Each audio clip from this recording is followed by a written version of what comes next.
What if I told you that the man who once spent 3 hours assembling a lawnmower on television has built a gin empire worth millions, and he's doing it by ignoring every rule the drinks industry holds sacred?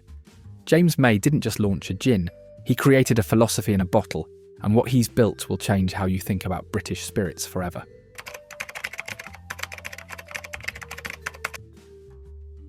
In 2016, James May stood in his West London kitchen with a copper still the size of a kettle, making what he called drinkable mistakes. He'd been given the still as a gift and became obsessed with the chemistry of distillation, how botanicals released their oils, how temperature affected flavour, how the smallest change in timing could transform the taste. His producer from the Grand Tour wandered in one afternoon, tried what May had made, and said something that changed everything. "This is actually rather good. You should sell this." Most television presenters would have dismissed it as a nice hobby and gone back to filming. But May saw something deeper. He'd been drinking gin and tonic since his student days at university. Proper London Dry, the kind his parents served at Christmas. The kind that was disappearing from shops as supermarkets filled with celebrity gins that tasted of candy floss and unicorn tears. May's experimental batch tasted like gin used to taste. Serious, complex, unapologetically adult. Within months, he'd partnered with a proper distillery in the Cotswolds, and James Gin was born. What happened next proved that sometimes the best businesses come from refusing to compromise on what you believe something should be.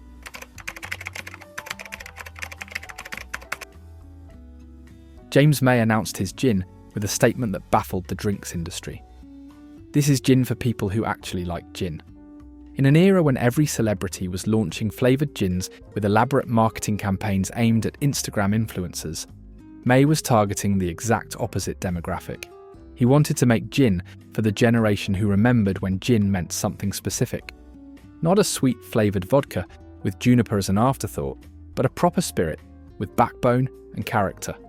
The name itself was deliberately plain, not Captain Slow's Gin, or May's Magnificent Gin, or anything clever, just James Gin. The marketing strategy was equally contrary. No lifestyle photography, no claims about being the world's best, no stories about rare botanicals harvested at dawn. Instead, May talked about the gin in the same way he talked about cars on Top Gear, with precision, honesty, and an assumption that his audience was intelligent enough to appreciate quality without being sold to.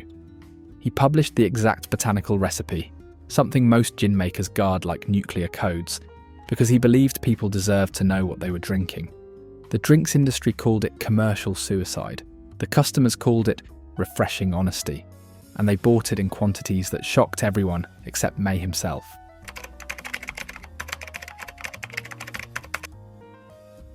May could have had his gin made anywhere. There are contract distillers desperate for celebrity business who will put any name on a bottle. Instead, he chose a small distillery in the Cotswolds run by people who cared about gin as much as he did. The distillery was new, ambitious, and willing to work with someone who had very specific ideas about how gin should be made. May didn't just sign a contract and walk away. He spent months at the distillery, watching production, tasting samples, adjusting the recipe until it was exactly right. The distillers were initially skeptical about working with a television presenter, but quickly realised May actually understood what he was talking about. The partnership worked because both parties wanted the same thing: to make gin that tasted how gin should taste, without cutting corners or chasing trends. The Cotswolds location wasn't marketing gimmickry either. The water quality there is exceptional, and many of the botanicals could be sourced from surrounding counties. May insisted on seeing the production process from start to finish, understanding every step, because he couldn't talk honestly about the gin if he didn't know how it was made. That hands-on approach meant when James Gin launched, it had been through a development process most celebrity spirits skip entirely. The result was a gin that tasted like it had been made by people who cared, because it had been.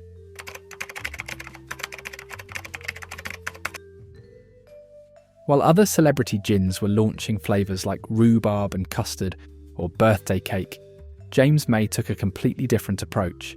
His signature gin focuses on classic botanicals: juniper, coriander, angelica, orris root. But the proportions are unusual. The juniper is more prominent than in most modern gins, giving it a proper piney backbone that older drinkers remember from the gins of their youth. The coriander is dialed up to add a subtle spiciness that develops as you drink it. There's lemon peel for freshness, but not so much that it tastes like cleaning fluid. When May eventually expanded the range, he didn't go the candy-flavoured route. He launched a Navy strength version. Higher alcohol content, more intense botanicals, the kind of gin that sailors used to prove was genuine by checking if it would still ignite gunpowder when mixed with it. Then came a cucumber and mint variant, but not like the sweet versions flooding the market. May's cucumber gin is dry, savoury, herbal, designed to taste like a traditional Pimm's, but with more sophistication. Each flavour launch was accompanied by May explaining, in his methodical way, exactly why he'd chosen those botanicals and how they worked together. The customers appreciated being treated like adults who could understand complexity rather than children who needed everything simplified and sweetened.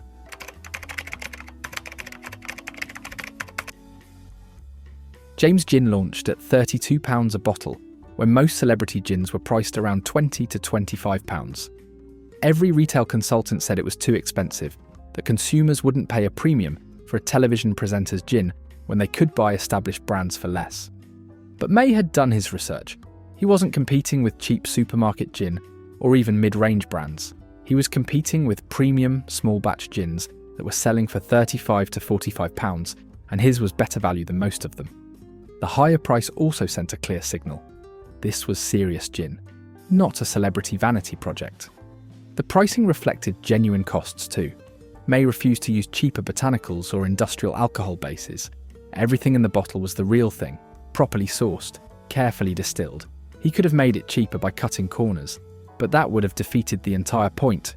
The gin needed to be worth £32, not just cost £32, and May was obsessive about making sure every bottle justified its price. Remarkably, customers agreed. James Gin consistently outsold cheaper competitors in independent off-licenses and specialist spirits shops because people who actually cared about gin could taste the difference. May had gambled that British consumers would pay for quality if you were honest about what they were getting, and he'd won.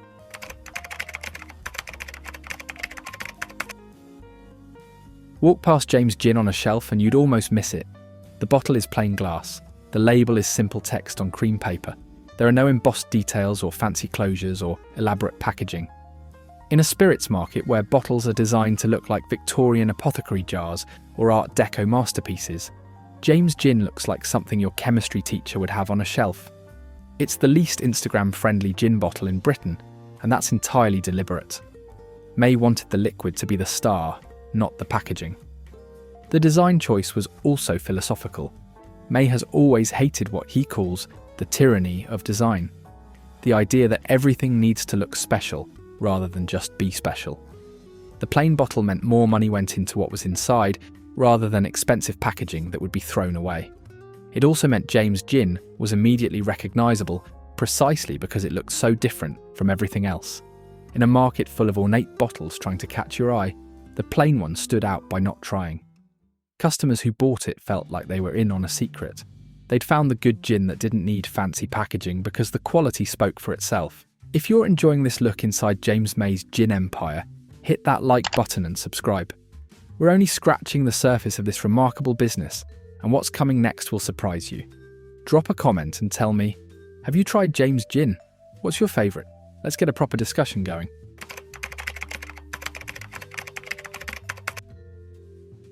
James Gin launched in late 2017, just as the gin boom was reaching saturation point. There were already hundreds of new gins flooding the market, supermarkets were full of celebrity spirits, and industry analysts were predicting a crash. Launching a new gin then seemed like opening an umbrella shop during a drought. The market was already drowning in gin.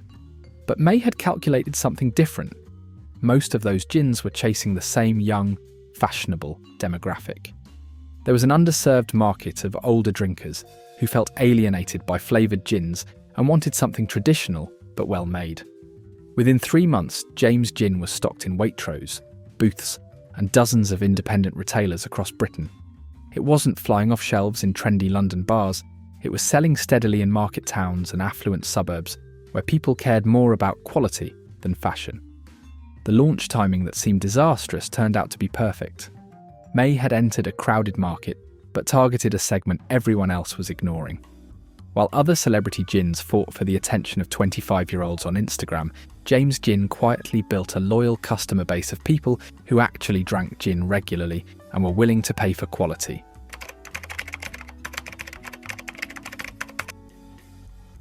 James Gin has never run a television advertisement. It's never had a billboard campaign or sponsored a music festival or paid an influencer to post about it. The entire marketing strategy consists of James May occasionally mentioning it on his YouTube channel or social media and customers telling their friends.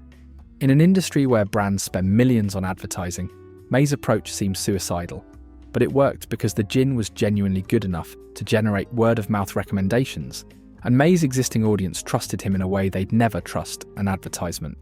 When May did talk about James Gin, he was refreshingly honest. He'd discuss what hadn't worked in development, admit when a batch wasn't quite right, explain the business challenges of small-scale production.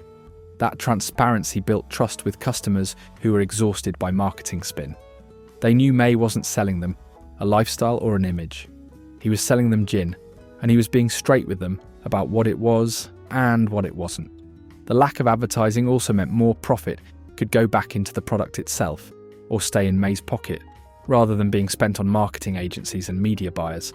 It was old-fashioned business. Make something good and let it speak for itself.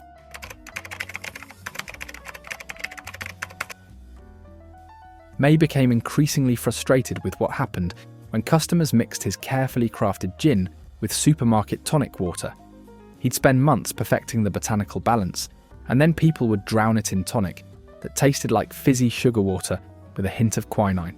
In 2019, he announced he was launching his own tonic water, and the drinks industry thought he'd completely lost the plot. Tonic water was dominated by Schweppes and Fever Tree. What could a television presenter possibly add to that market? May's tonic water was deliberately different, less sweet, more quinine, designed specifically to complement rather than overpower gin. He developed it alongside James Gin, tasting them together constantly to ensure they worked in harmony. The tonic launched quietly, sold primarily through the James Gin website and a few independent retailers, and quickly developed a cult following among gin enthusiasts. People who'd never have bought celebrity tonic water were buying it because it genuinely improved their gin and tonic. May had solved a problem most gin makers just accepted as unsolvable, and he'd done it by refusing to compromise on what he thought a proper tonic water should taste like.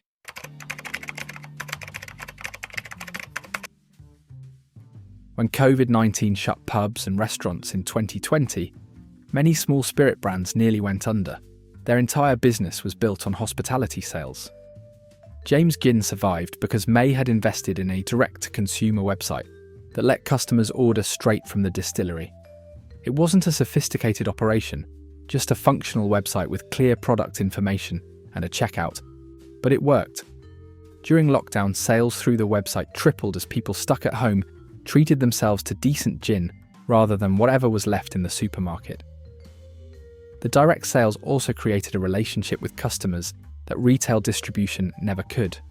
People would email with questions about botanicals or serving suggestions, and May would often reply personally, not because he had to, but because he was genuinely interested in what customers thought. Those conversations informed product development and helped May understand what his core customers actually wanted. When restrictions lifted and hospitality reopened, James Gin kept the direct-to-consumer focus because the margins were better and the customer feedback was invaluable. May had accidentally built a business model that was more resilient than traditional distribution.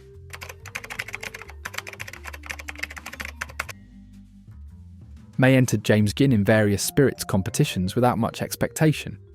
These competitions are dominated by established brands with big marketing budgets. To his genuine surprise, James Gin started winning medals.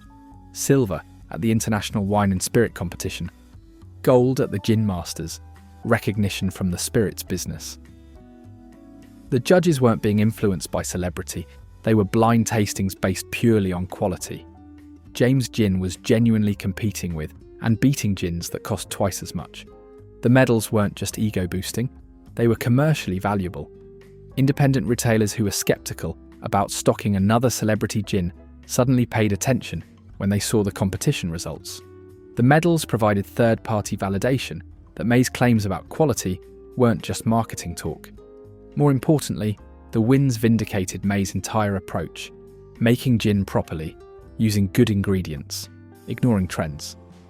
The judges were experienced spirits professionals, and they could taste the difference between James Gin and the celebrity gins that were just rebranded contract production.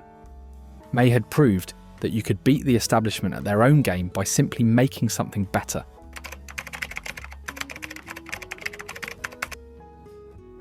James Gin became one of Britain's most popular gifts for people who are impossible to buy for, specifically middle-aged men who claim they don't want anything. The profile of the typical James Gin gift buyer emerged quickly. Someone buying for their father, husband or brother who likes gin but would never buy themselves a £32 bottle.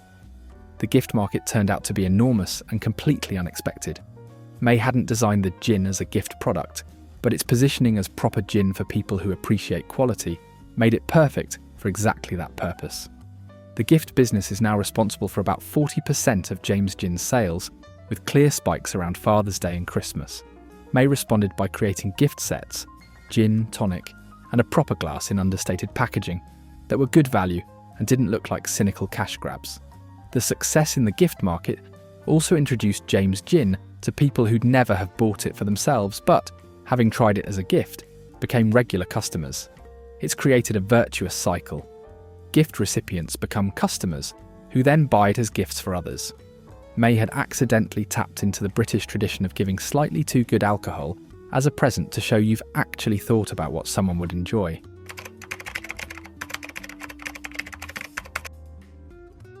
By 2021, James Gin was appearing in high-end bars and hotel lounges across Britain, not because May paid for placement, but because bartenders were choosing to stock it.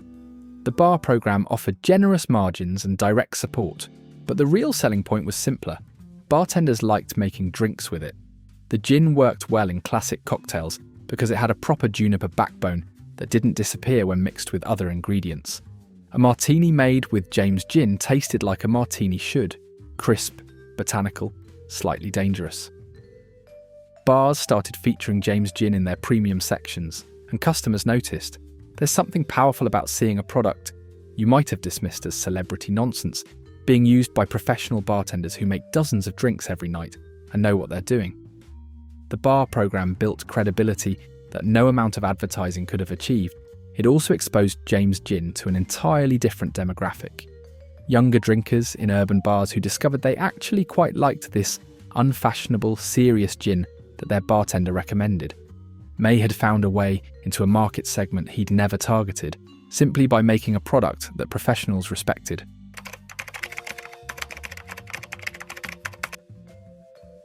As demand grew, May faced the classic small business problem: how to scale production without sacrificing quality.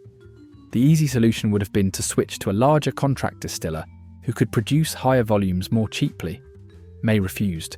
Instead, he worked with his Cotswolds distillery to increase capacity gradually, adding equipment and staff without changing the production process. Every batch is still distilled using the same methods and botanicals, tasted and approved before bottling. Scaling slowly meant missing out on some opportunities. There were retailers who wanted more stock than could be supplied, but it protected the product's integrity. May had seen too many brands grow quickly, cut corners, and destroy the quality that made them successful in the first place. He'd rather leave money on the table than risk producing gin that wasn't up to standard. That discipline has paid off. James Gin's quality is consistent, and customers trust that a bottle they buy today will taste exactly like the bottle they bought 2 years ago. In an industry full of brands that changed their recipes to cut costs as they grew, consistency has become James Gin's secret weapon.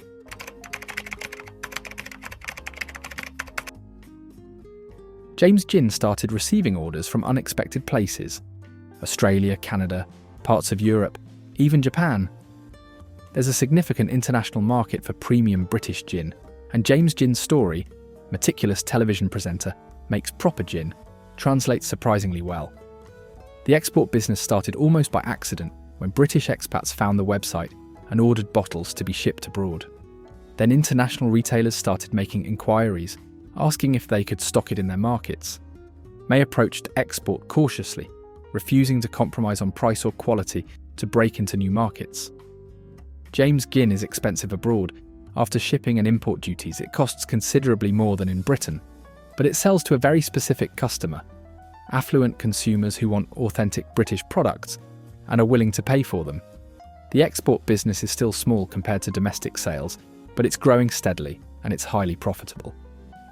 May has turned what could have been a purely British product into something with genuine international appeal, simply by refusing to dilute what made it special in the first place.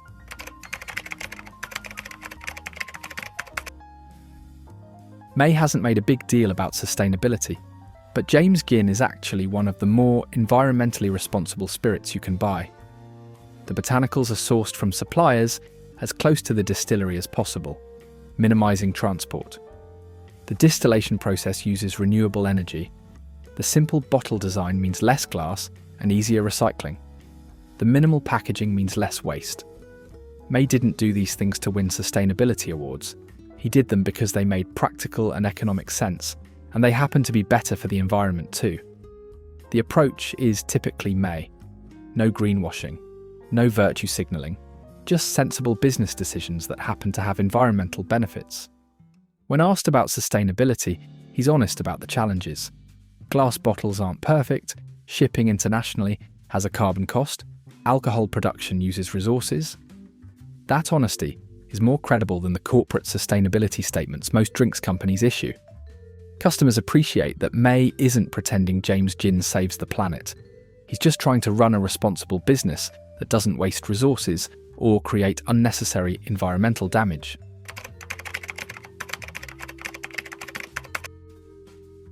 Something unexpected happened as James gin became established. People started collecting the bottles. Not drinking them, collecting them. Particularly early batches and limited editions have developed a secondary market where sealed bottles sell for considerably more than retail price. It's a phenomenon usually associated with whiskey or rare wines, not gin, but James gin's combination of quality and James May's celebrity has created genuine collectibility. May finds the whole thing baffling and slightly amusing. He made the gin to be drunk, not displayed, but it's commercially valuable. The collector's market creates scarcity and desirability, encouraging people to buy bottles when they see them, rather than waiting. It's also introduced James gin to spirits investors and collectors who'd never have considered buying celebrity gin otherwise. The fact that early bottles are increasing in value validates May's approach. He made something that people genuinely value, not just another celebrity product that will be forgotten in 5 years. The collector's market is small, but it's a remarkable endorsement of what May has created.